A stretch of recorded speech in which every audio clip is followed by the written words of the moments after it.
ॐ विश्वन्दर्पण दृश्यमान नगरी तुल्यन्निजान्तर्गतं पश्यन्नात्मनि मायया बहिर्वोद्भूतं यथा निद्रया यः साक्षात् कुरुते प्रबोधसमये स्वात्मानमेवाद्वयं तस्मै श्रीगुरुमूर्तये नम इदं श्रीदक्षिणामूर्तये। नारायणं पद्मभुवं वसिष्ठं शक्तिं च तत्पुत्रपराशरं च व्यासं शुकं गौडपदं महान्तं गोविन्दयोगीन्द्रमथास्य शिष्यं श्रीशङ्कराचार्यमथास्य पद्मपादं च हस्तामलकं च शिष्यं तन्तोटकं वार्तिककारमन्यान् अस्मद्गुरून् सन्ततमानतोऽस्मि। श्रुतिस्मृतिपुराणानाम् आलयं करुणालयं नमामि भगवत्पादं शङ्करं लोकशङ्करं शङ्करं शङ्कराचार्यं केशवं बादरायणं सूत्रभाष्यकृतौ वन्दे भगवन्तौ पुनः पुनः। परब्रह्मनिष्ठं स्वतो धर्मनिष्ठम् अहिंसैकनिष्ठं स्वशिष्यै सुजुष्टं यतीनां वरिष्ठं गुरूणां गरिष्ठं दयानन्दरूपं मदाचार्यमीडे। नमः श्री परमार्थाय संसाराध्यासनाशिने श्रोत्रियब्रह्मनिष्ठाय तस्मै ब्रह्मविदे नमः। सदाशिवसमारम्भां शङ्कराचार्यमध्यमाम् अस्मदाचार्यपर्यन्तां वन्दे गुरुपरम्पराम्। ॐ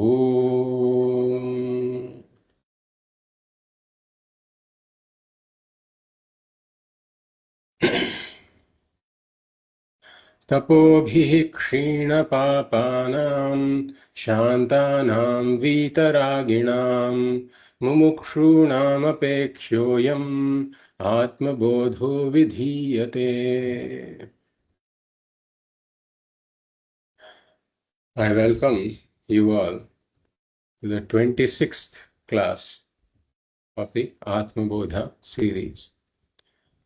And this is the concluding class in which we will see a summary of the entire text.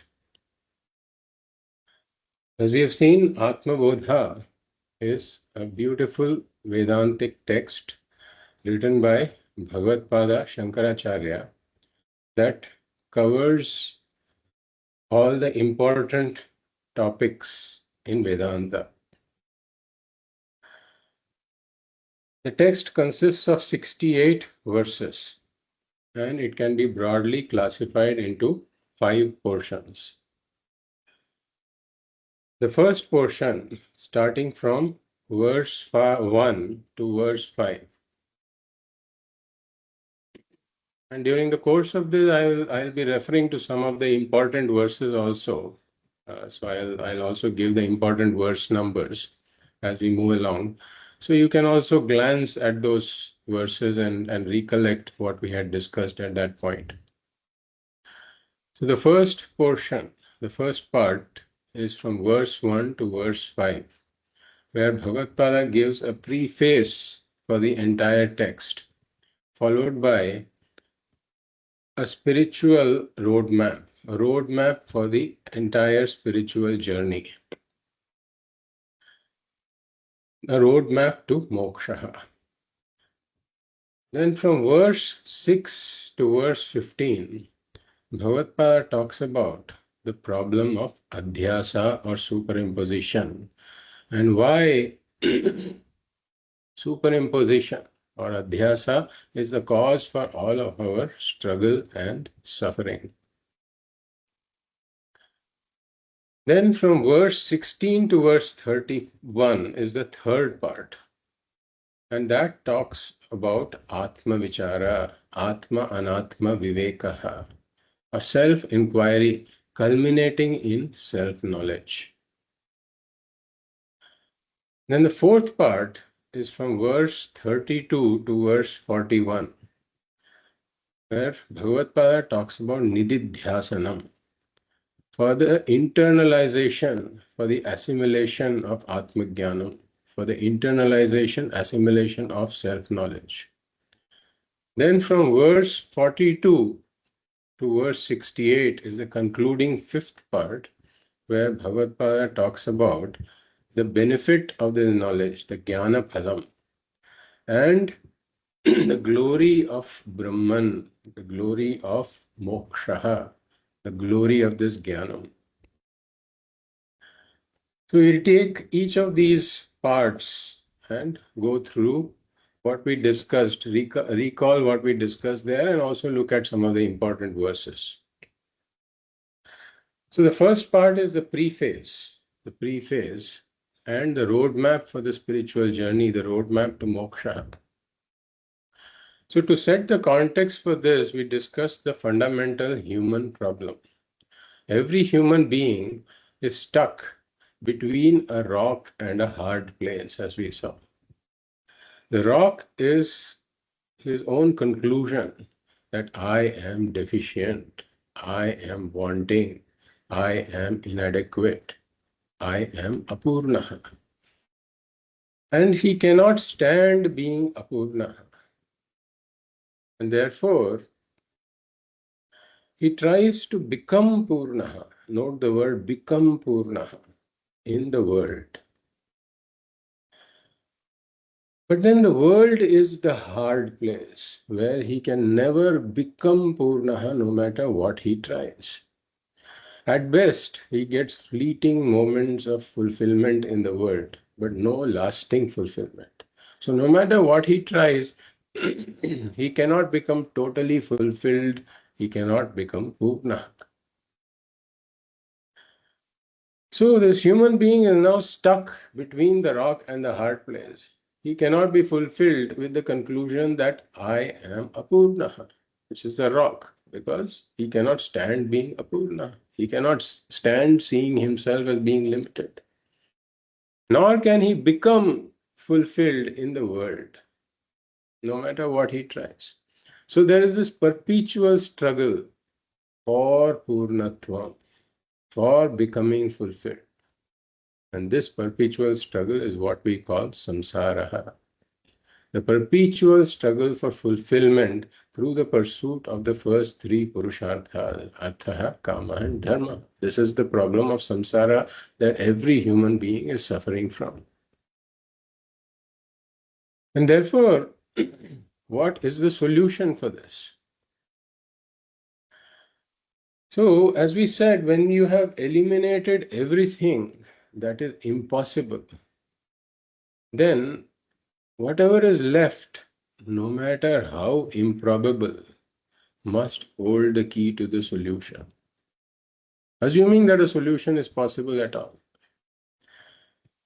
And we say that a solution must be possible in this case because this urge for purnatvam is a natural urge. It is not a cultivated desire.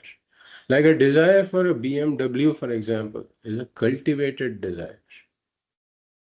And if one sees that it's too expensive and I cannot afford it, or it's too expensive to maintain it, one can also drop a cultivated desire. But a natural desire like hunger, thirst, etc., that's something that cannot be dropped. And if we see, every natural desire has got a solution in this creation also.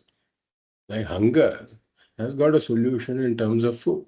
Thirst has got a solution in terms of water. So this urge for purnatvam is a fundamental natural urge, and therefore Vedanta points out that it must have a solution. And therefore, if it has to have a solution and I can never become purna in this world, then the only thing left for me to examine is my own conclusion that I am deficient, wanting, and inadequate. That's the only thing left. This is where Vedanta begins. Vedanta points out that I want to become Purnaha, I want to become Purnaha. I have been too obsessed with this becoming Purnaha that I have forgotten to look at who this I is. Is this I really a Purnaha? That is the question. That's why Vedanta says Atma Vare Drashtavyaha. This Atma has to be known. Atma has to be seen. And Vedanta says that you have not really known yourself, even though you may say that I know myself. Vedanta points out that all your struggles and sufferings are because you have not really known yourself. You have missed something very, very significant about yourself.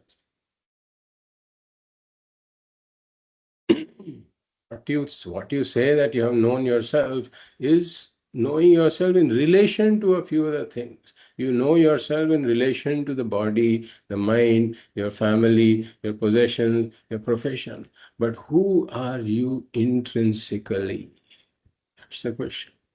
That you have not known is what Vedanta teaches. Therefore, Atma Vare Drashtabhyaha. Vedanta points out, Shokan Tarati Atmavit. The knower of Atma transcends all sorrow.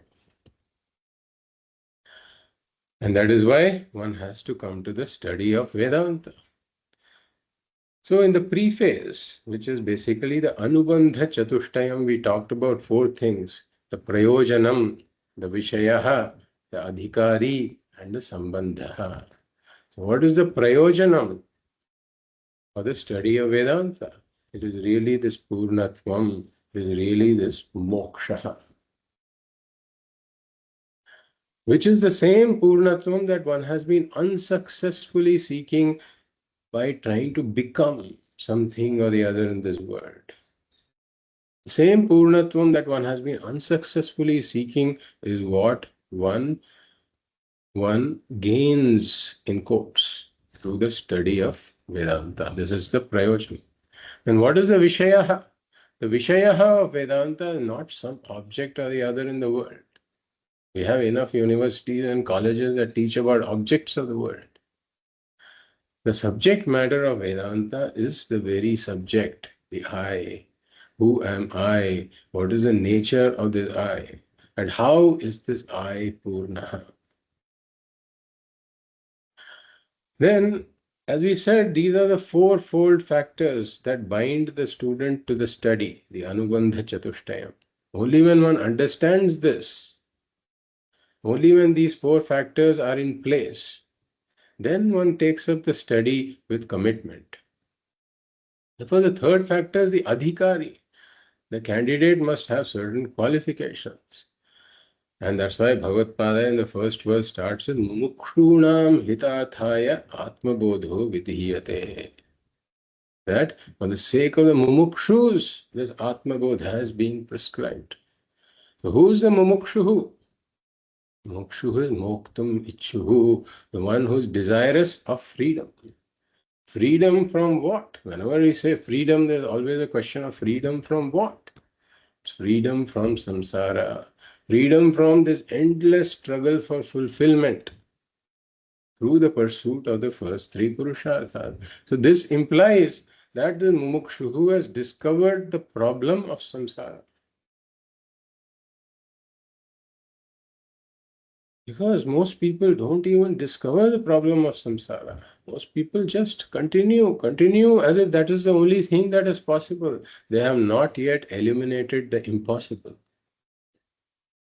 And therefore, most people are just trying to work on becoming something, becoming fulfilled in the world. Mumukshu has determined that that is impossible. He has discovered the problem of samsara. And so now, having become wiser, he is now seeking to still become Purna. That becoming Purna is a fundamental natural urge. But now he's seeking that becoming Purna through some other means other than Artha, Kama, and Dharma. He's somehow trying to seek this more directly instead of going through the world. So he is a mumukshu. So he is a seeker of moksha, in other words. And then Bhagavad points out, Tapobhi Kshina Papanam Shantanam Vitaraginam. Kshina Papaha. The Kshina Papaha means that all these defects of the intellect that cause a delusion of priorities and goals in life. Delusion in terms of life's goals and priorities, such defects have gone away from his mind. He now understands that this Purnatvam cannot be sought by becoming something. He has to seek it more directly somehow. That somehow, how to seek it directly may not be clear. And that's why we have mumukshus trying all kinds of different spiritual things in the world. That's why further direction is necessary. So he has to be a kshina papaha, which means that he has some vivekaha. Vivekaha, that the ultimate goal of life is moksha and not artha, kama and dharma. And then he is also vitaragi. Vitaragi means one who has neutralized one's own ragas and dveshas. Because the ragas and dveshas are what drag one into the world, helplessly into the world. They drag one into rearranging the world somehow in keeping with the ragas and dveshas. Whereas this person is a vitaragi, meaning he has neutralized the ragas and dveshas. And therefore, in other words, he has got vairagyam, which means he doesn't have the longing for, clinging to, dependence on objects or pursuits of the world, because he knows that they are all anitya. They can only give me anitya sukham, whereas what I am seeking is this nitya sukham. And then finally, Bhagavad says Shantanam, means he has got he is a Shanta. Shanta meaning one who has Shama. Shama meaning that the mind is available to me when I need it.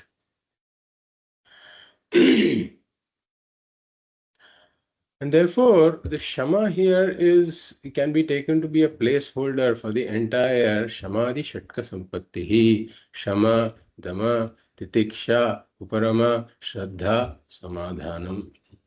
I will not go into each of these because we have discussed this several times in Tattva Bodha, and even in Atma Bodha we touched upon all of these. Now the question is, how does one gain all of these qualifications? And that's where Bhagavad points out with a single word, tapobhihi, meaning through tapas, through a life of tapas. The tapas here indicates a life of karma yoga and upasana yoga. Karma yoga takes care of this mala. We have seen the three defects are mala, vikshepa, and ajnanam. Karma yoga takes care of all this mala in terms of ragas and dveshas. Upasana yoga takes care of vikshepa, which is the restlessness of the mind. And finally, for ajnanam, one has to come to Vedanta. So this is the adhikari. And then finally, in the Anubandha Chatushtayam, we have the Sambandha. The Sambandha is what is the connection between the study of the Vishayaha and the Prayojanam. That also has to be clear. Because one is seeking the Prayojanam. But how, how does the Vishaya lead to the Prayojanam? How does the study of the Vishaya lead to the Prayojanam has to be clear. So one has to see the indispensable connection between the study and this prayojanam, which is this purnatvam that I am seeking. And therefore, the text is the revealer, Atma is the revealed. And the text is the producer of this Atma Jnanam. The text is the producer, the Atma Jnanam is the produced. And the Atma Jnanam is the means, and Moksha or Purnatvam is the end. So there are two hops here between the Prayojanam and Moksha or Purnatvam and this text. We have the text in the beginning. So what is the connection between the text and this benefit, which is the prayojanam, which is purnatvam or moksha? The study of the text produces this atma jnanam. That's an intermediate hop, and the atma jnanam makes me see that I am already purna. So that is the connection. This connection has to be very clear, and one also has to be clear that there is no bypass route to this Purnatva. Right? Sometimes there are alternative routes. We can say, okay, perhaps I can take another route to get there. Right? So these two things have to be clear. What is the route from Atmajnanam to Purnatvam? That is the first thing that has to be clear. And the second thing that has to be clear is there is no other route. There is no other route. So this is what. So having looked at the preface, we come to the spiritual, the roadmap for the spiritual journey, where Bhagavad makes it clear that there is no other route to this Purnatvam other than through Atmajnanam. This is what Bhagavad is telling us in verse number 2. So verse number 2 and 3 are really clarifying the path to moksha. What is the roadmap to moksha? So bodhonya sadhanebhyo hi sakshan mokshaika sadhanam. Pakasya vannivat jnanam vina moksho na siddhyati. Jnanam vina moksho na siddhyati. So without knowledge, without this self-knowledge, moksha is impossible. Bhagavad makes it crystal clear. See, there are all these ideas. People talk about four paths, and etc. and things of that sort, right? But Bhagavad makes it very clear. Let's be very clear what the teaching of the Upanishads is, right? That without knowledge, without this Atmajnanam, there is no moksha. Jnanam vina moksha na siddhyati. And what is the fundamental reason behind this? You have to also understand that, as we have seen, moksha is praptasya praptihi. It is accomplishing of the already accomplished. When the goal to be accomplished is already accomplished, then the only but not known as accomplished. The goal to be accomplished is already accomplished but not known as accomplished, then the only way to accomplish such a goal is to know that it's already accomplished. Just like the lady with the necklace. Lady with the necklace already had the necklace on her neck, but for some reason she thought that the necklace is missing. And therefore the lady with the necklace was trying to become the lady with the necklace. And she was searching all over the place. The only way her search can come to an end is by understanding that I am already the lady with the necklace that I am seeking to become. Similarly, in the vision of Vedanta, you are already Purna, already full, limitless, and complete. But I have taken myself to be a Purna. And then I am trying to become Purna. So this becoming Purna can never happen. That's why it's an endless struggle. And the only way the struggle and seeking to become Purna can end is by understanding that I am already Purna. And therefore, this comes only through Atmajnanam, only through the self-knowledge. And that is why we say that knowledge is the only means for moksha. And then in the next verse number 3, Bhagavad says why action or karma can never lead to moksha. Avirodhitaya karma na vidyam vinivartayet. Vidya vidyam nihantyeva tejas timira sanghavat. Bhagavad says karma na avidyam vinivartayet. Karma can never remove this ignorance.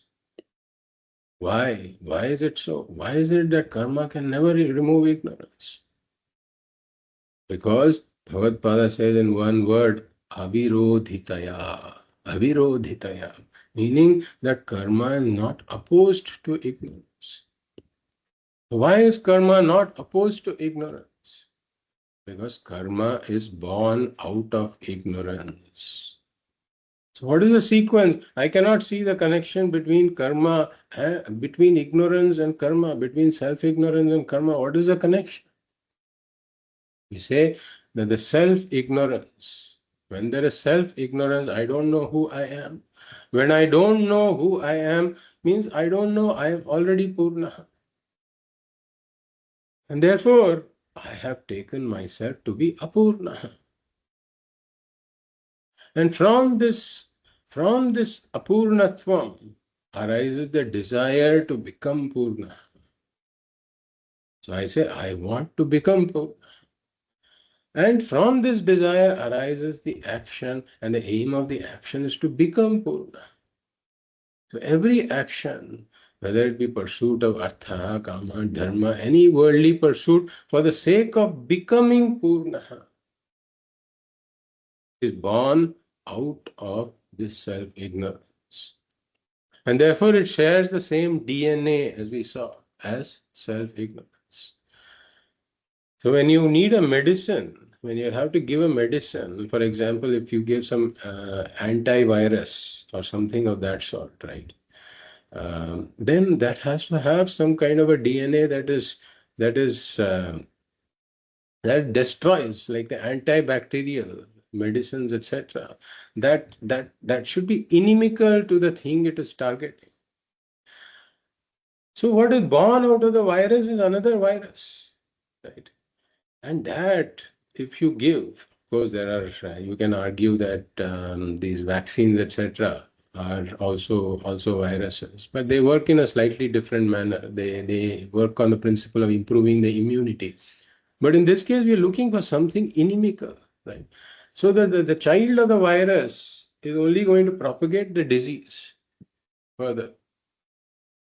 So here, any karma being born out of ignorance, it only amplifies the ignorance. It magnifies the ignorance. It perpetuates, reinforces the ignorance. It perpetuates the ignorance. It is not inimical to the ignorance. That is why karma na avidyam vinivartayet. And vidya eva avidyam nihanti. Knowledge alone is inimical to ignorance. And therefore, self-knowledge alone is inimical to self-ignorance. Therefore, self-knowledge alone destroys ignorance. Like Bhagavad says, light alone destroys darkness. There's no other way to remove darkness. Therefore, Bhagavad is providing a very clear roadmap here. Very clear roadmap, not beating about the bush. He's saying it in very certain terms about what the means is, which is jnanam and jnanam alone. And that is why every mumukshuhu must become a jigyasuhu, a seeker of moksha must become a seeker of knowledge. Otherwise, if the mumukshutvam is channeled in any other direction other than the seeking of knowledge, then that mumukshutvam will never culminate in moksha. That is the idea here. So with this, we conclude the first part, which is the preface and the journey, the roadmap to moksha. Then we come to the second part, which is from verse 6 to verse 15, where Bhagavad introduces adhyasa or superimposition as the cause for all of this struggle and suffering called samsara. Therefore, in verse 6, Bhagavad says, Samsara swapnatulyo hi ragadveshadi sankulaha swakale satyavat bhati prabodhe satya sat bhave. Here we recall the two fundamental satyam mithya principles. That every mithya has a satyam adhishthanam. Every mithya has a satyam adhishthanam. And if the satyam adhishthanam is not known, then that mithya itself is mistaken to be the satyam. So here Bhagavad says that samsara swapna tulyo hi. So this world in which I see myself as this limited individual wandering about in this separate world, struggling to become fulfilled in this separate world. This entire vision, that I have, it is mithya. It is like a dream. Samsaraha swapna tulyo hi. It is like a dream, Bhagavad Pada says. So why is it a dream? Why is it like a dream? If we ask, whenever we say something is similar to something else, then we have to look into what is the similarity. Why are we saying it is similar? So samsaraha swapna tulyo hi. This entire experience that I have of this limited individual wandering about in this separate world and seeking for fulfillment, struggling for fulfillment, that whole thing is like a dream. Swapna tulyaha. Why is it swapna tulyaha? What is the similarity between the two? We say both are mithya. So the dream is clearly mithya. We understand it as mithya. This too is mithya. That's what Bhagavad Gita is saying. So how is the dream mithya? How is the swapna mithya? Because there I don't know the adhisthana. I don't know the adhishthanam, which is the waker. So not knowing the adhishthanam, I mistake something else to be the reality. When the adhishthanam is not known, the mithya is mistaken to be the reality. And therefore, I see this dream individual wandering about in this separate dream world. So as long as I am in the dream, I mistake that to be the reality in the absence of the knowledge of Adhishthanam, which is the waker. And therefore, for the dreamer, like Swamiji says this quite often, for the dreamer, the dream is not a dream in dream. And therefore, the dream individual takes that to be the reality. And if that dream individual is told that what you're seeing is not real, what you're seeing is not real, and you are really the waker who has projected both this dream individual as well as the dream world, then he will not believe that. He will say, this world is so solid. How are you saying it's not real? And therefore, swakale satyavat bhati. As long as one is in the dream, it appears to be very real. In the dream is real. Swakale satyavat bhati prabodhe satya sat bhavet. It's only on awakening that one understands that the whole thing was unreal. So when one knows the adhishthanam, which is what is the awakening from the dream, one comes to know I am the waker. That is the adhishthanam of both the dream individual as well as the dream world. When one knows the waker, one sees the falsity of the whole thing. And one knows that the waker alone is the Satya. So similarly in this world also, swakale satyavat bhati. As long as one is ignorant of what is the adhishthanam, this appears to be very real. This limited individual in this separate world, this whole thing appears to be very real. Swakale satyavat bhati. If I am told now that you are really that Brahman that has projected this entire thing, you are the one who has projected this entire thing. If I am told that, I'll say, what are you talking about? Prabodhe satya sat bhavet. But when one gains Brahma Jnanam, then one understands that this whole thing is just an appearance. It is not the reality. And therefore we talked about the four stages. The four stages that are there in the dream as well as in this waking world that we see. Project, enter, forget, and suffer. So we see how this applies to the dream world. Then the waker has gone to sleep. The waker is in nidra. So we say that the waker has got the nidra shakti. Waker has got the nidra shakti. The nidra shakti has got two powers: the power to project and the power to conceal. The Vikshepa Shakti and Avarana Shakti. Nidra has got these two powers. So now the waker has gone to sleep and the Nidra Shakti projects this dream world. Both the dream individual as well as the dream world. So this is the first stage. project. And then what happens? The waker enters the dream individual and starts to say, I. The same I, which really is the waker, right? Now that has entered this dream body and dream mind and starts to say, I. This is the entry. And then there is the third stage, which is forget. So this dream individual doesn't know that this I is really the waker. Because of the avarana shakti, because of the concealing power of nidra. And therefore this because the samanya jnanam is there, one says I. The vishesha jnanam of what this I is not there due to the avarana shakti. One takes oneself to be the dream individual. This is the forgetting stage. And then once one has taken oneself to be this limited dream individual in this separate world, then there is suffering.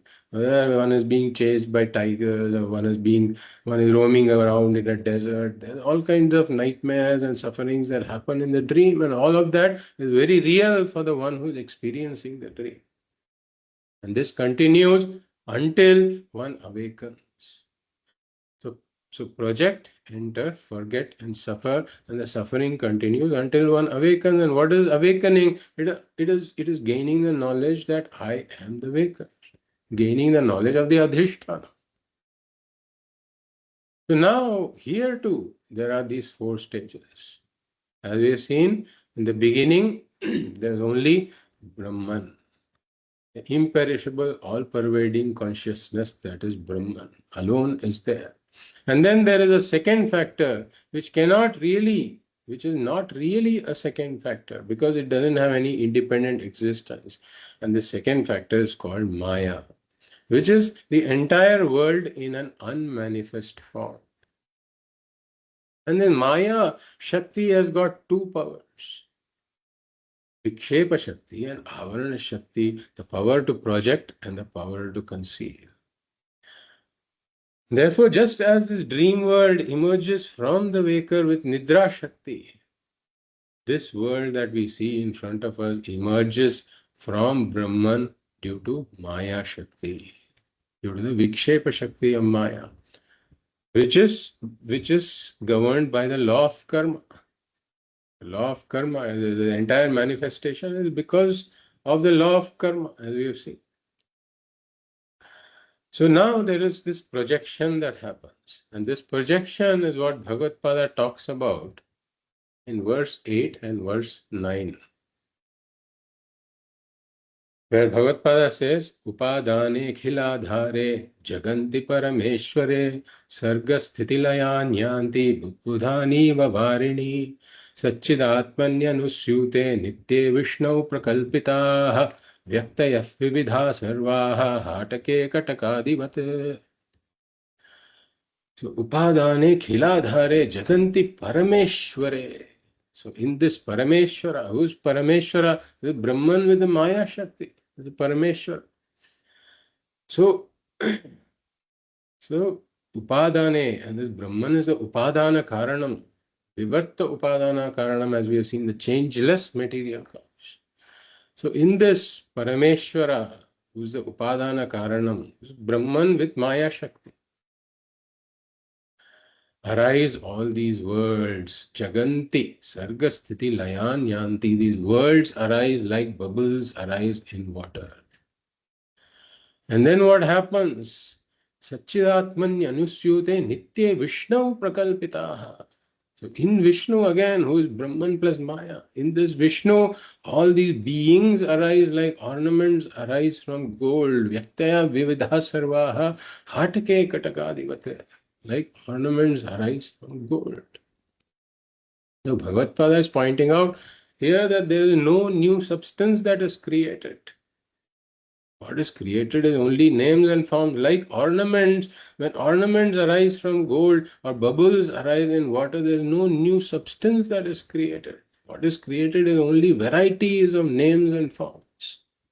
Varieties of names and forms are thrown out by the Vikshepa Shakti of Maya.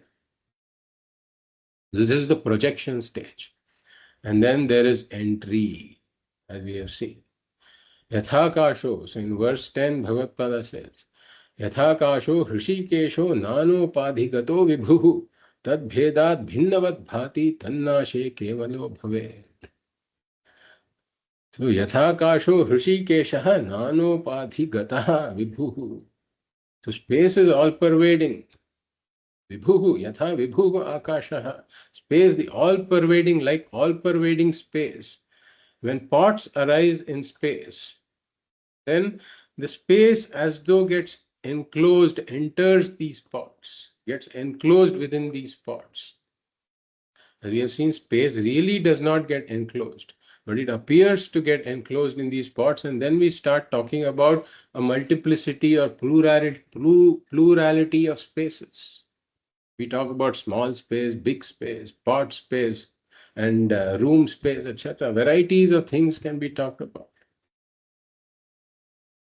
And therefore, there's this plurality of spaces that happens. So similarly here as well, Brahman with the Maya Shakti projects all of this world and all of these upadhis of the various beings, the Sthula Sharira and Sukshma Sharira, all of those come about. And then Brahman as though gets enclosed within each of these upadhis. And then we start to talk about a multiplicity of consciousnesses. Even though there's one all-pervading consciousness, we talk about a plurality, multiplicity of consciousnesses. And then in the presence of consciousness, this Sukshma Shariram and Stula Sharira, they all borrow. Sukshma Shariram borrows consciousness, as we have seen, because it's made of very fine matter. And then it also lends consciousness to the Sthula Sharira. Therefore, with borrowed consciousness, there is sentiency that arises in these upadhis. And then this being starts to say, I am, I am. So this is the entry of consciousness into all of these upadhis. So we talked about project and enter. Then the third stage is forget. So now the Avarana Shakti of Maya comes in and conceals the Adhishthanam, that is Brahman. So if this concealment had not happened, and if this being said, I am, he would follow it by saying, I am Brahman. I am the all-pervading consciousness. And then there would be no such suffering and struggle, etc., because he knows Brahman is Purna. He knows the nature of Brahman. If all of this is known, there would be no struggle and suffering. Just like in the dream, if one knows that one is the waker, then there cannot be any struggle or suffering in the dream, as long as the knowledge is very clear. So here also, if I had very clearly known that I am Brahman, that is Purna, ever Purna, then there can be no struggle and suffering. But the Avarana Shakti of Maya comes in and conceals the nature of the Adhishtana. Conceals the nature of the Adhishtanam and doesn't conceal it completely also. That's why this I am is there. What I am is not known. Samanya Jnanam is there, Vishesha Jnanam is not there, and therefore it is followed by Adhyasa, superimposition. And therefore one says, as Bhagavad Pada says in verse 11, नानोपाधिवशादेव जातिवर्णाश्रमादयः आत्मन्यारोपितास्तोये रसवर्णादिभेदवत् आत्मनि आरोपिताः नानोपाधिवशात् जातिवर्ण आश्रमादयः आत्मनि आरोपिताः. So all of the attributes that belong to the anatma body and mind, like jati, varna, ashrama, etc. My age, my color of my skin, and my emotions, all of those, whatever they be, they are all superimposed on the Atma. So I say I am, but I follow it by saying I am this body, I am this mind, and I have such and such attributes, these limiting attributes. So I am, in short, a limited being. Therefore, there has been a mix-up of Atma and Anatma. One ends up with a mixing up of Atma and Anatma. So instead of saying I am Brahman, I say I am this Apurnaha Samsari Jivaha. So project, enter, forget.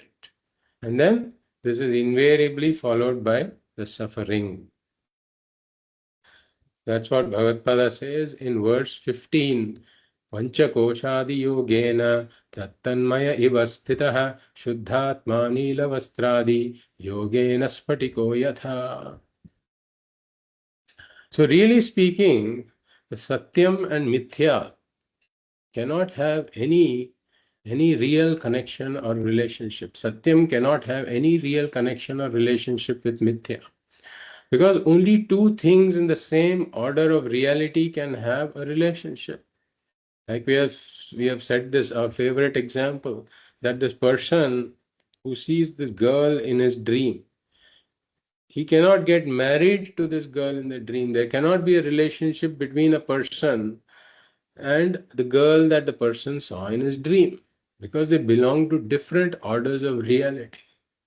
So similarly, between Satyam and Mithya belong to different orders of reality. There cannot be any connection between the two. But then, due to self-ignorance, the impossible happens. Therefore, this Atma gets mixed up with Anatma.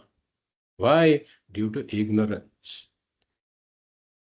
And therefore, as we have seen, this Atma is said to then have the attributes of the Anatma. I say, like, I am male, I am female, I am 40 years old, or I am emotional, I am sad, etc. All of these various superimpositions happen. I was born on such and such a date. I will die sometime in the future.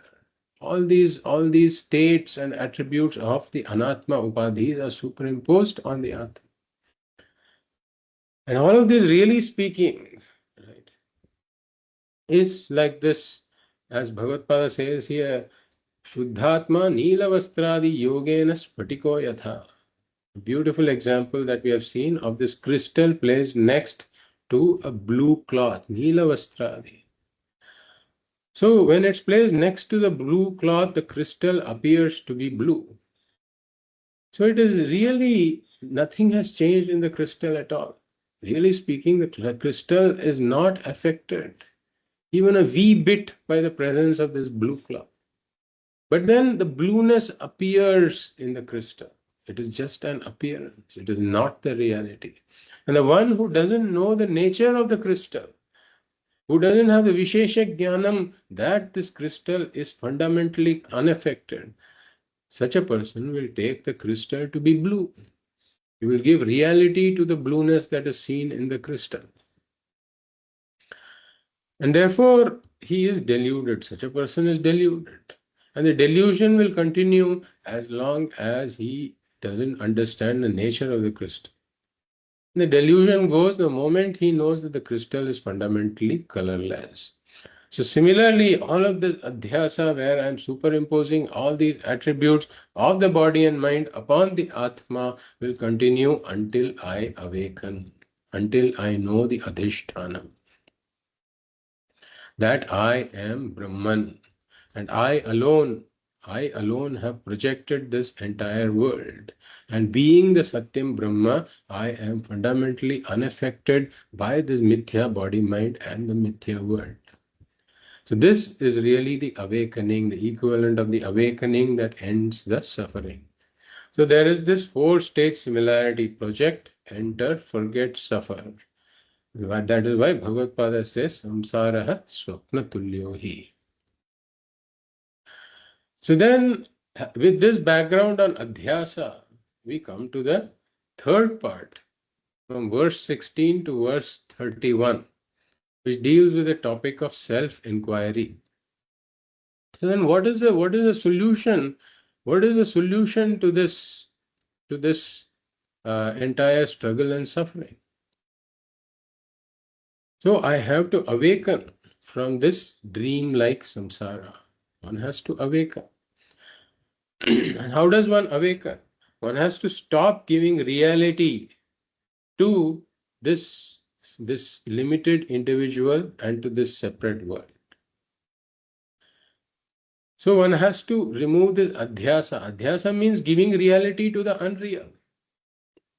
Because I'm not understanding the adhishthanam. So I have to stop giving reality to this limited individual and this separate world. So how do I stop giving reality to this? The ajnanam of the adhishthanam has to go. And how will the ajnanam of the adhishthanam go? The jnanam of the adhishthanam has to come. Like this individual awakens from the dream by knowing that I am the waker. Similarly, I have to know the adhishthanam here as well, that I am really Brahman. This adhishthanam can be known only in one way. The adhishthanam Brahman can be known only in one way, as I am Brahman. There is no other way of knowing Brahman. Because any other way of knowing Brahman will make Brahman an object. And any object is always limited. And therefore, one has to know, I am Brahman.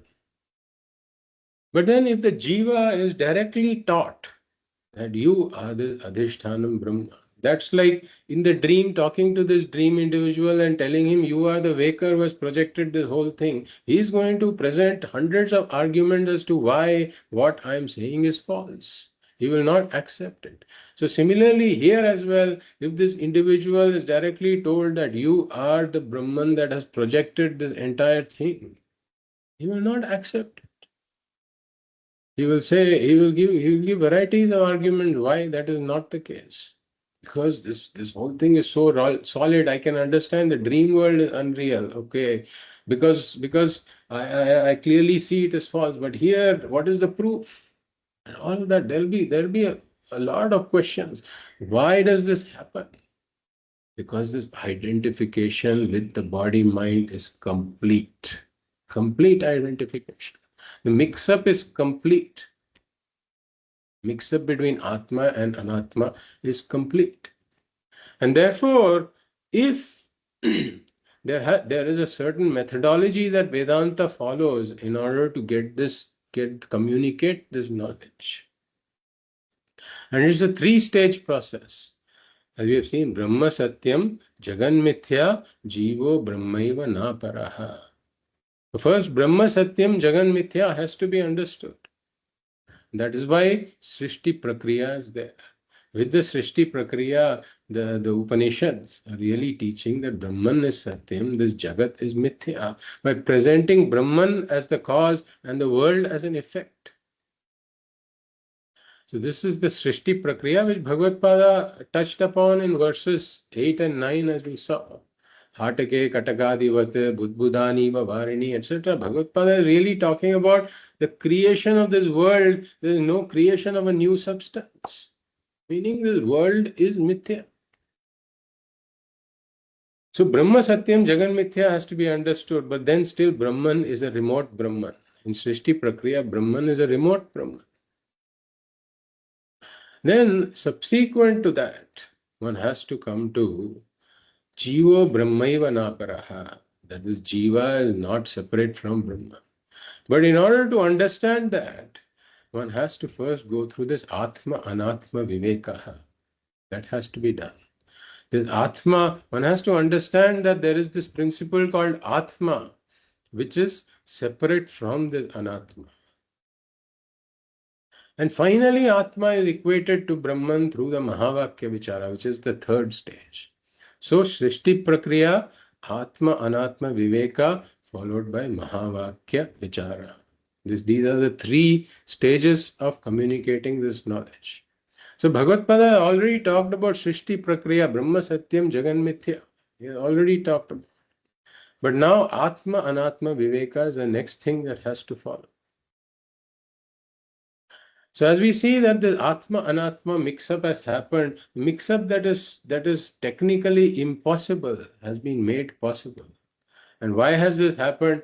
Because of ajnanam, because of self-ignorance. And therefore, in Atma Anatma Viveka, I have to separate this Atma from this Anatma. But there is no physical separation that is possible or required. Physical separation of the Atma from Anatma is neither possible nor is it required. Because really speaking, there has been no mix-up at all. Really speaking, the mix-up has not happened at all. Then where has the mix-up happened? The mix-up has happened in the mind, in one's understanding. And that's why Bhagavad says that one has to do the Atma and Atma Viveka and gives this in verse 16.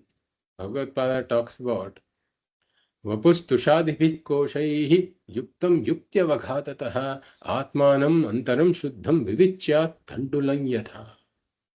So just like the rice is separated from the husk, how through this banging, one does this banging to separate the rice from the husk. So similarly, one has to do this banging to separate the Atma from the Anatma. But the rice and the husk belong to the same order of reality, so there has been a real mix-up. But in case of Atma and Anatma, they belong to different orders of reality. There has not been a real mix-up. The mix-up has been only due to ignorance. And therefore, there is no physical separation. So these blows are not these physical blows to separate Atma from Anatma, but it is yukti avaghatataha.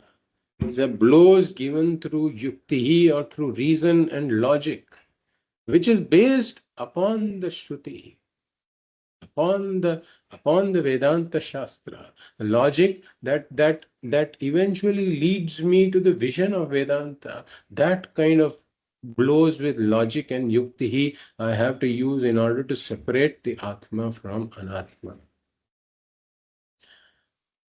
So I have to understand what this consciousness, Atma, what this consciousness principle really is. And this is where we talked about the 5 principles of consciousness, 5 features of consciousness. That consciousness is not a part, product, or property of the body-mind. Consciousness is an independent principle that pervades this body-mind and enlivens the body-mind. And consciousness is not limited by the boundaries of the body-mind. And consciousness continues to exist even after this body-mind and all body-mind disintegrate. And the consciousness that continues to exist even after all the body-minds disintegrate cannot be transacted with, not because it is not existent, but because there is no medium to transact with it. So these are the 5 principles of consciousness in general that we have talked about, and Bhagavad touches upon these in different ways in the various verses that follow in this third part. So in verse 17, for example, Bhagavad says, Sada sarvagatopyatma na sarvatra bhasate buddha veva bhaseta swacheshu pratibimbavat. So even though the Atma is all-pervading, Sada Sarvagatopyatma na sarvatra bhasate, the Atma is not seen everywhere, but it is only perceived in the Buddhi. Buddhau eva bhaseta.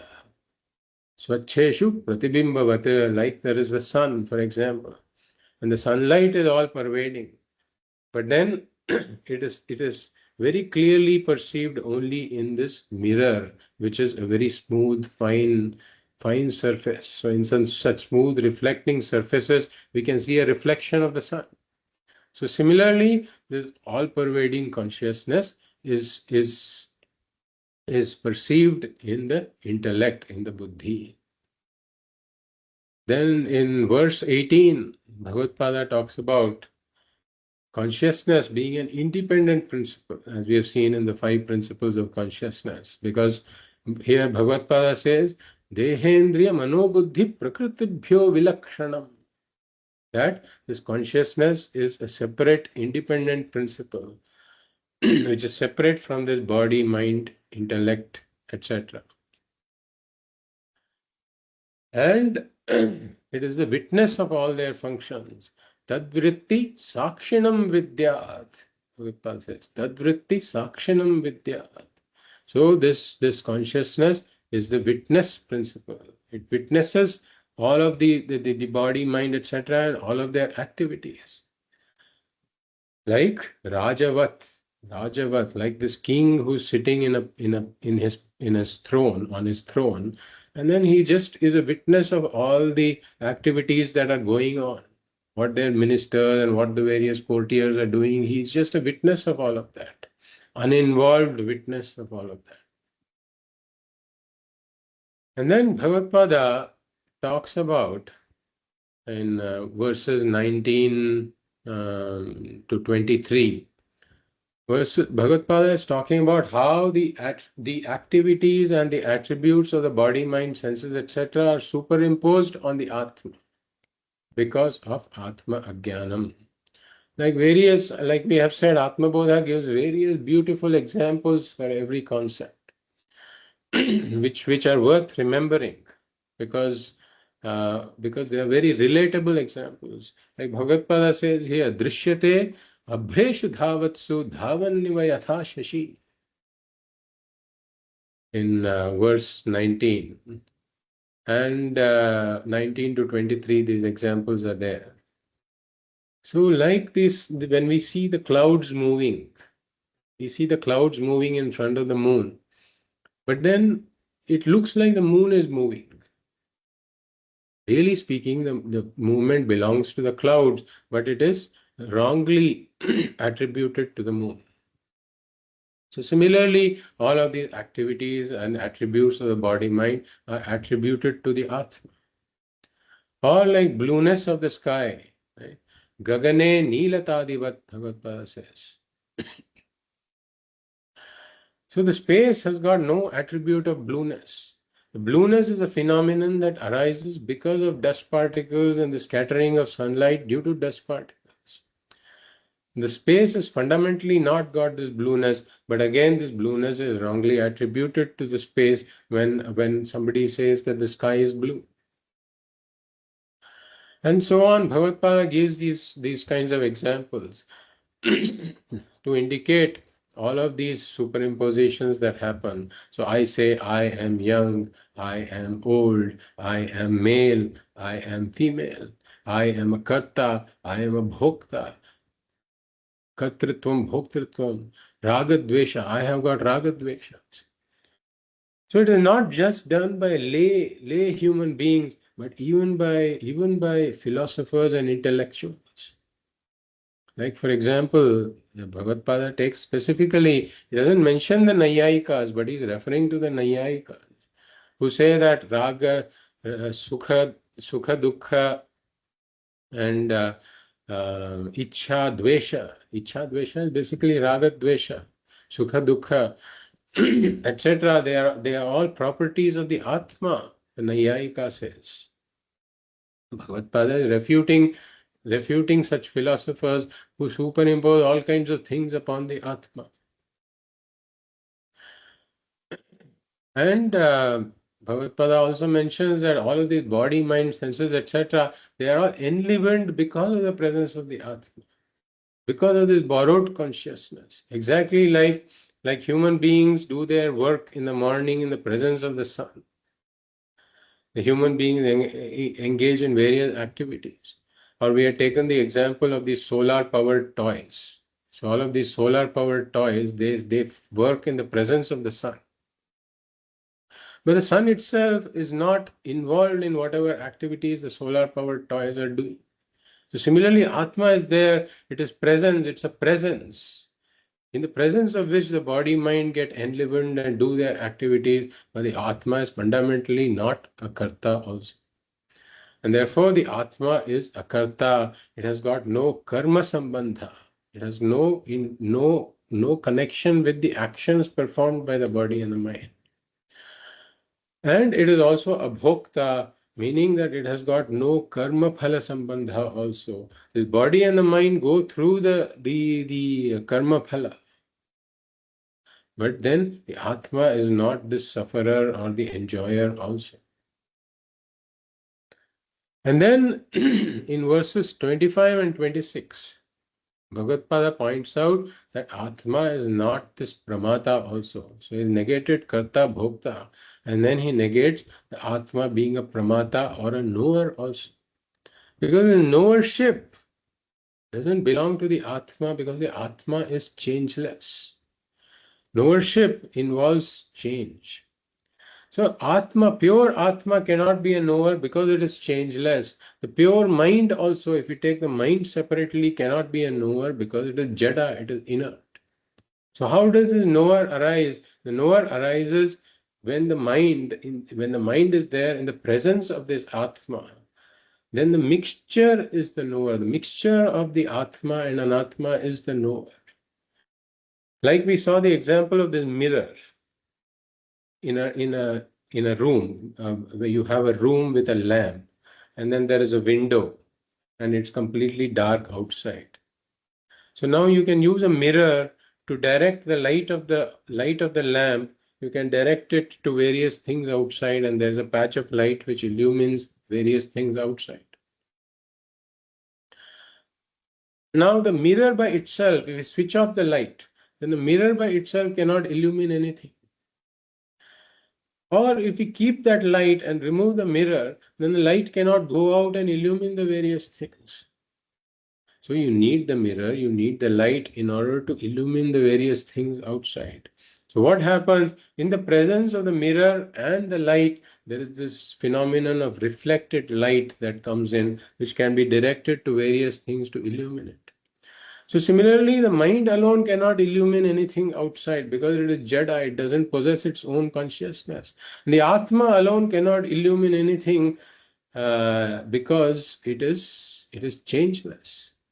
We are using the term illumine in the sense of knowing something. Process of knowing involves change, and Atma is nirvikaraha, therefore it cannot know anything by itself.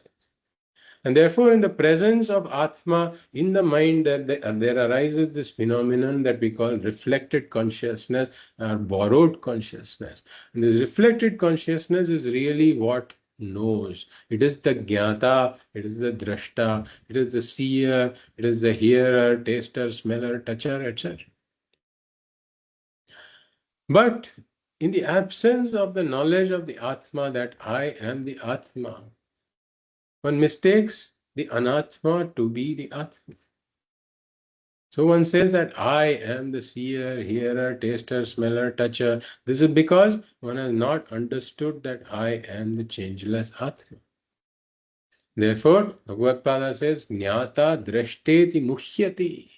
One is deluded to think that I am the Jnata, I am the knower, I am the seer. This is a delusion because of self-ignorance and superimposition.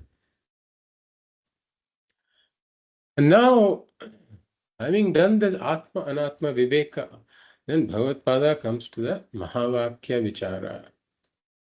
In verse 30 and verse 31. So Bhagavad says, Nishiddhya Nikhilopadhin Neti Neti Tivakyataha Vidyadaikyam Mahavakyahi Jivatma Paramatmanoho. So Atma, after having done this Atma Anatma Vivekaha, one has to come to the Mahavakya Vichara to understand the identity of this Jivatma and Paramatma. And therefore one can argue here that differences between Jivatma and Paramatma are enormous. Because one takes the Vachyartha, the total meaning of the word. In the word Jiva, in the word, the meaning, the total meaning of the word Jivatma comprises of the Sharira Trayam, the three bodies, and the reflected consciousness and the original consciousness. So there are these five things in the total meaning of the word Jivatma. In the total meaning of the word Paramatma, there is the Prapancha Trayam, the Sthula Sukshma Karana Prapancha, and the reflected consciousness and the original consciousness. So there are these five components in the total meaning of the word Paramatma. So the Shruti, the Upanishads are equating the Jivatma and Paramatma. And so one can say the differences are enormous. This equation doesn't make sense. But we say that this equation is like the statement, this Devadattaha is that Devadattaha. This old Devadattaha that you are seeing in front of you is that young Devadattaha that you played with 60 years ago. So in this, the differences are enormous between the two Devadattas. But if I have to understand the meaning of this sentence, I have to go from the Vachyatha to the Lakshyatha, from the total meaning of the word to the intended meaning of the word. And therefore, Bhagavad Pada says, Nishidhya nikhilopadhin, set aside the upadhis. If you keep the upadhis around, you will not understand the Mahavakya. So you have to discard the upadhis, and then one sees that there is one original consciousness. I set aside the Shariratrayam, and with that the reflected consciousness goes. I set aside the Prapanchatrayam, the reflected consciousness goes. What is left is this one all-pervading original consciousness. And that is the identity the Mahavakya is talking about. But then one can argue that the differences are in majority, the identity is in minority.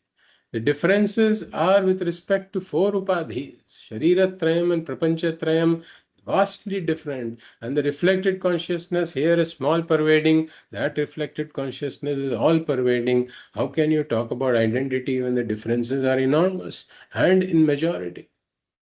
This is where Bhagavad Pada says, आविद्यकं शरीरादि दृश्यं बुद्बुदवत्सरम् एतद् विलक्षणं विद्यात् अहं ब्रह्मेति निर्मलम् in verse 31. So Bhagavad Pada says, yes, the differences are there, but they are all avidyakam. Avidyakam meaning they are all products of Maya. If you see, the Shariratrayam is there, the reflected consciousness is there, the Prapanchatrayam is there, the reflected consciousness is there. All of these are either Maya or products of Maya. And since Maya does not have an independent existence other than Brahman, they are all Mithya. They are all due to Mithya. The differences are due to Mithya, and therefore the differences are Mithya.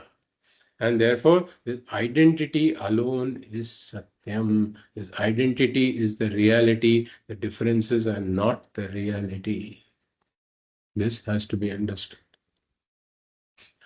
And therefore, before the Mahavakya, the Jiva says that the Atma is parichinnaha, meaning this Atma is limited because of self-ignorance. The Atma is limited.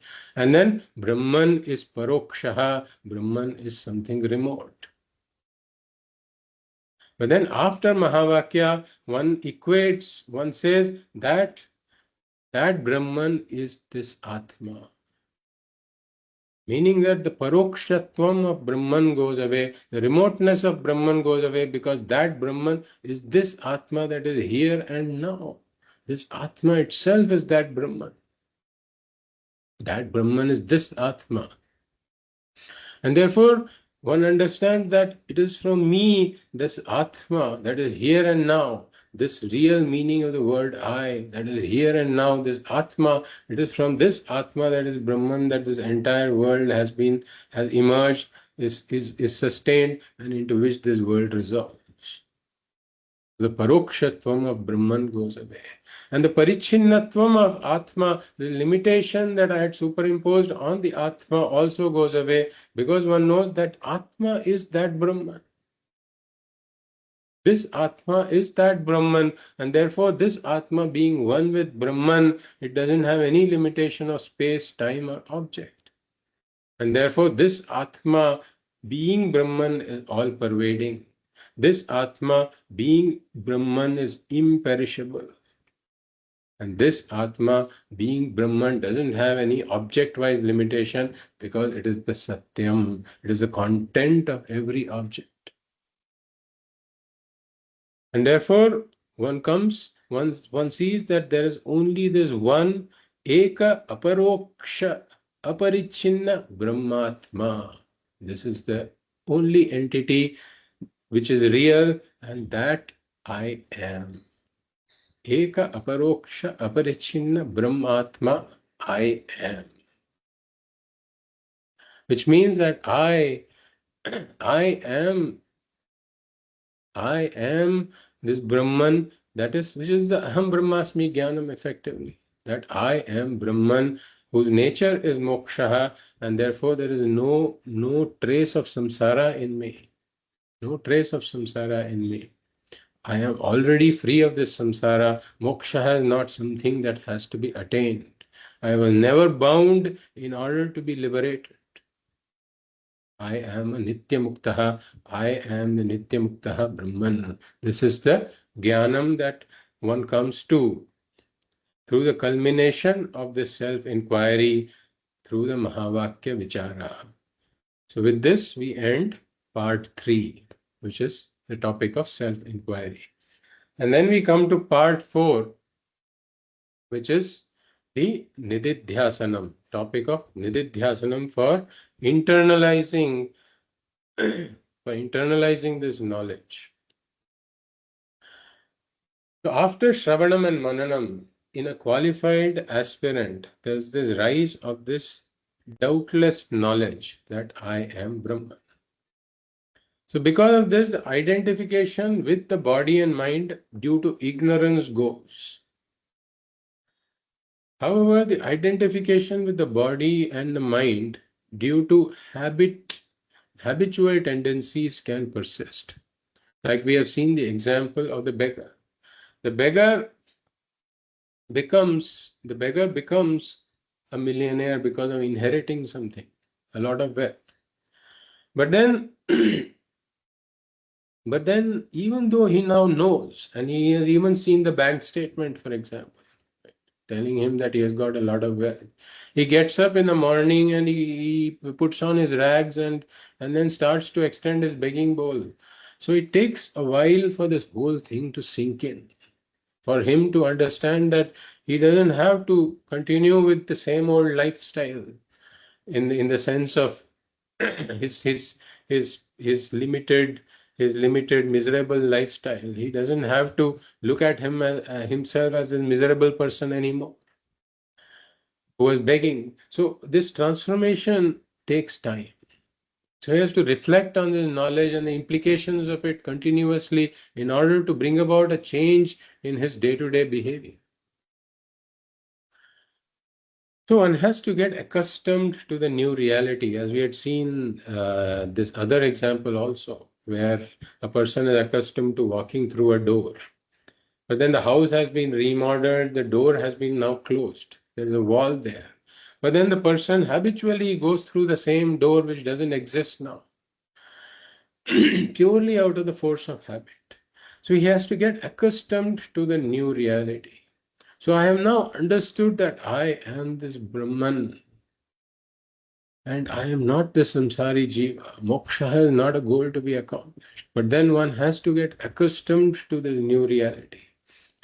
Otherwise, the samsari jiva can come out purely due to the force of habit, especially in crisis-like situations where the habitual mind takes over.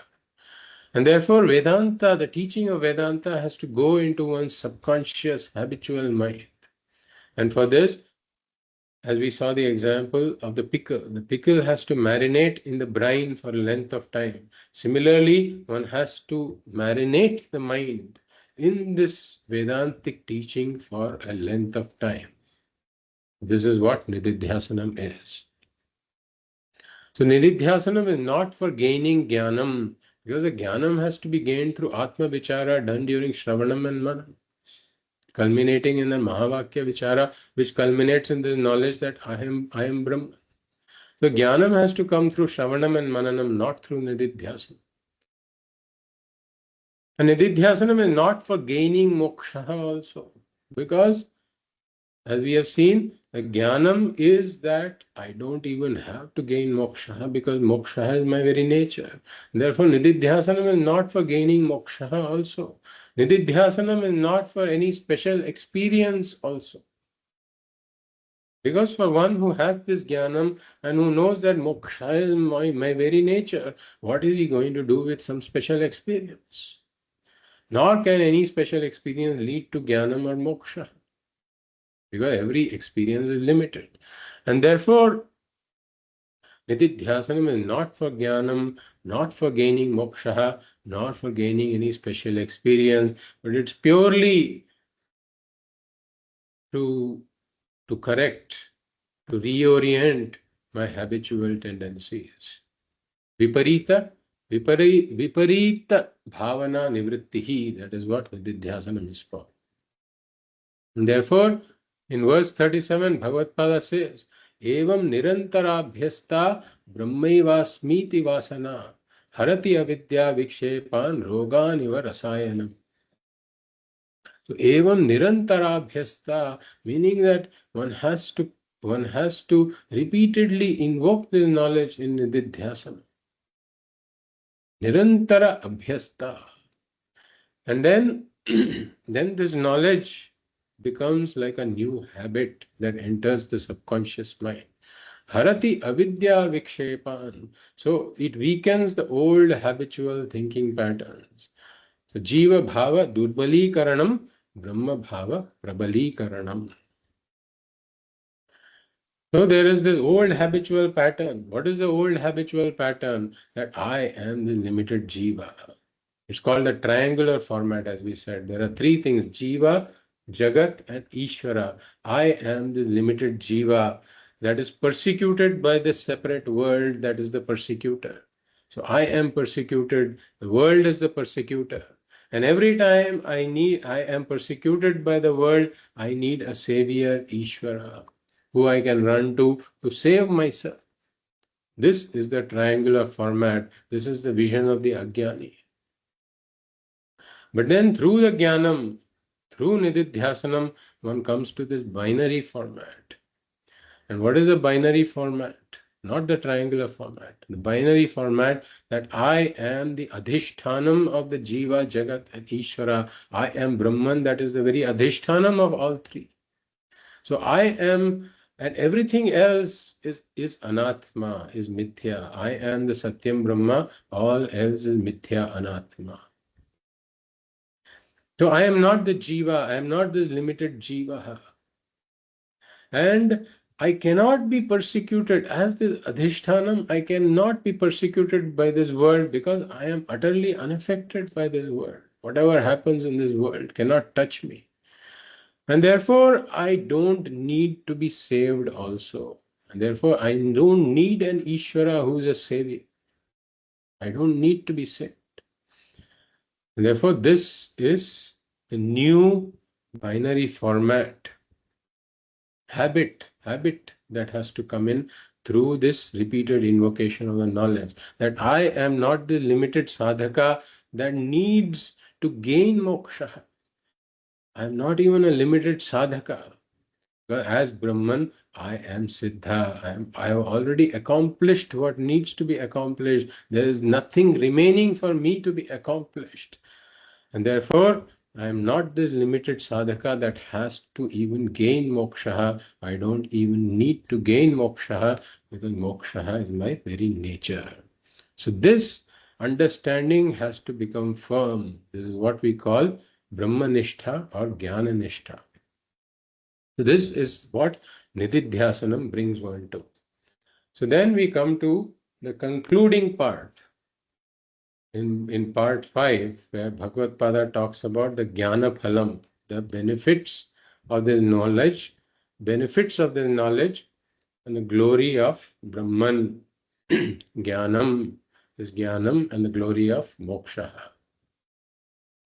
So benefits of the knowledge, Bhagavad Pada talks about. First one is Ajnana Nivrittihi. So this final part is from verse 42 to verse 68. So here Bhagavad Pada talks about Ajnana Nivrittihi, the removal of this Ajnanam. Evam Atmaranau Dhyanamatane Satatang Krite Uditavagati Jwala Sarvajnane Dhanam Tahe. So here Bhagavad Pada gives the example of the fire that is produced in a Vedic ritual by the churning of wood. So this churning of the wood gives rise to sparks, which are then transferred to some cotton, and the cotton catches fire, and then that is put in the homakunda, where it becomes a bigger fire that consumes all the oblations. So similarly with the churning of the Mahavakyas that is done during Shravanam and Mananam, the churning of the Mahavakyas done in a qualified mind, there arises these sparks of knowledge that then become a steady flame of knowledge in Nididhyasanam, steady fire of knowledge in Nididhyasanam, that then consumes all the oblations. The very first oblation is all of this Ajnanam, Sarvajnane Dhanam Dahe. And the second oblation is all of the Adhyasa, which Bhagavad talks about in verse 45. Sthano Purushavat Bhrantya Krita Brahmani Jivata Jivasya Tatvike Rupe Tasmin Drishte Nivartate. So like this stump of a tree is mistaken to be a Purusha, mistaken to be a thief, for example, in semi-darkness.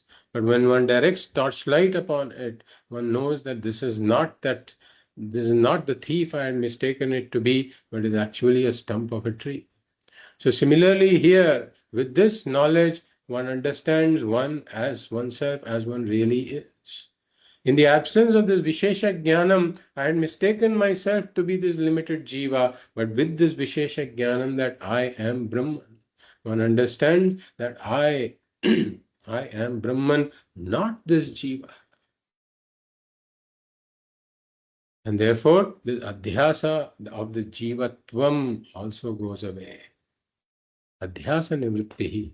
And then ahankara mamakara nivrittihi, when one understands that I am Brahman, which belongs to a higher order of reality, I have no connection with this body and the mind, really speaking. Because there cannot be any real connection between the higher order of reality and what is there in a lower order of reality. And therefore this ahankara, which is this notion that I am the body mind, this notion of notional ahankara also goes away. And when the ahankara goes away, then the mamakara cannot remain, because the mamakara that I have this family, I have these possessions, I have this possession, that mamakara depends upon the ahankara. Only when there is a connection with the body mind can there be a connection with the other things. And therefore, when this notional ahankara goes away with the understanding that I am Brahman, the notional mamakara also goes away. Ahankara, mamakara nivrittihi. And then there is a total transformation in the vision of the jnani. And Bhagavad says in verse 47, Samyak vijnanavan yogi swatmanyeva akhilan jagat ekancha sarvam atmanam ikshate jnana chakshusha. So this jnani, with this jnanam, he is samyak vijnanavan, meaning he knows this very well. That Swatmani eva akhilam jagat, this entire world is in me. The world is mithya, I am the Satyam, therefore I alone am. Sarvatmanam ikshate. Everything is the Atma alone. Atma alone is, meaning I alone am. This is the vision of the Jnani. Total transformation in the vision of the Jnani. And then the next benefit is the samsara nivrittihi. In verse 49, Bhagavad says, Jivan muktastu tad vidvan purvopadhi gunas tyajet satchidananda rupatvat bhavet brahmarakitavat. So the one who knows that I alone am, being the very upadana karanam, being the very material cause, I alone am, he becomes a Jivan muktaha, meaning he is present in the upadhis, but he is not affected by the upadhis, purvopadhi gunas tyajet. And then finally, Bhagavad talks about, in verse 53, Bhagavad talks about Videha Muktihi, Upadhi Vilayat Vishnu Nirvishesham Vishen Munihi Jale Jalam Vyat Pyopnihi Tejas Tejasi Va Yatha. So when the body falls, when the prarabdha is exhausted, the body falls. But at that point, for the jnani, the sanchita karma is destroyed, the agami karma is avoided, and therefore there is no more fuel remaining to sustain the sukshma and sthula shariras, sukshma and karana shariras. So the Sthula Sharira merges into the Sthula Prapancha, the Sukshma Sharira merges into the Sukshma Prapancha, the Karana Sharira merges into the Karana Prapancha. The Vyashti Chidabhasa, the reflected consciousness, merges into the total reflected consciousness. And just this original consciousness, this enclosed consciousness, merges with the total original consciousness. And this merger is a figurative merger. There is no movement involved. It's just like pot space merging into total space and the pot goes. The pot never really separated the pot space from the total space. It only seemingly separated, and with the pot going away, even the seeming separation goes. Therefore, the Jivan Muktaha becomes one with Brahman. He was already one with Brahman. The seeming separation also goes away. This is the Videha Mukti. And then Bhagavad talks about the glory of Brahman, glory of knowledge, the glory of moksha. In verse 54, Bhagavad says, Yallabhan na paro labha, yat sukhan na param sukham, yat jnanat na param jnanam, tat brahmetyavadharayet. Bhagavad says there is no greater gain than this gain of moksha. Because every other gain, like this gain of artha, kama, and dharma, they all have their limitations. They are all gains of mithya, first of all. And then all of that gain involves all of this strain and struggle, that it cannot really be called a gain. And it doesn't really fundamentally change one's apurnaha status. One remains apurnaha with all those gains. And therefore those gains cannot really be compared with the gain of Brahman, the gain of moksha. This is the greatest gain. And similarly, there is no sukham greater than Brahma sukham. Because every other sukham is mixed with dukkham. Whereas this sukham alone is the unadulterated sukham, the Atma sukham or moksha sukham. And there is no greater knowledge compared to the gain of Brahma Jnanam. Because every other knowledge is really keeps the limited pramata around. One remains an apurna pramata after gaining any other knowledge.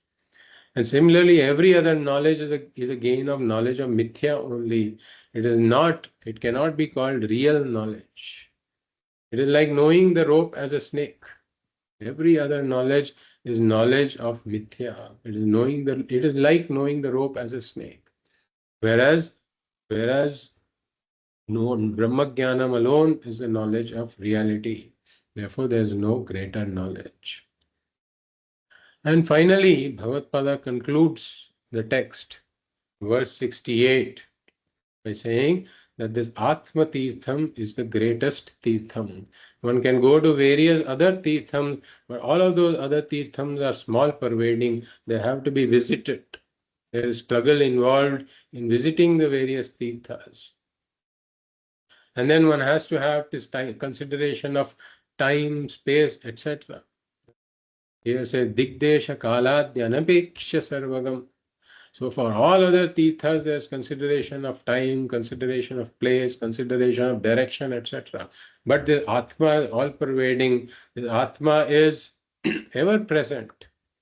And therefore, wherever I go, the Atma is there. Whenever I go, the Atma is there. And therefore, the Atma Tirtham is always there for me. And therefore, compared to all other tirthas, this Atma Tirtha is the greatest tirtha. And how do I take a dip in this Atma Tirtham? By invoking the knowledge that I am Brahman. Just invoking this knowledge is taking a dip in this Atma Tirtham. That is the greatest dip that is possible. Because it makes one all-pervading. Because one knows that as this Brahman, I am all-pervading. Sarvavit, Sarvagataha, I am all-pervading. And Sarvavit, I have known what is essentially there to be known. I have known that. Because as Brahman being the very Upadana Karanam, I have known the Upadana Karanam, and therefore I have known every product that is there. And As this Brahman, I don't have any time-wise limitation also. Therefore, sarvagato amrito bhavet. One becomes immortal. One by knowing that as Brahman, I am immortal, imperishable. This Atma Tirtham is the greatest Tirtham. With this, Bhagavad concludes the Atma Bodha. And with this, we conclude our summary also. Om Purnamadah Purnamidam Purnat Purnamudachyate Purnasya Purnamadaya Purnamevavashishyate Om Shanti Shanti Shanti Hari Om Shri Gurubhyo Namaha Hari Om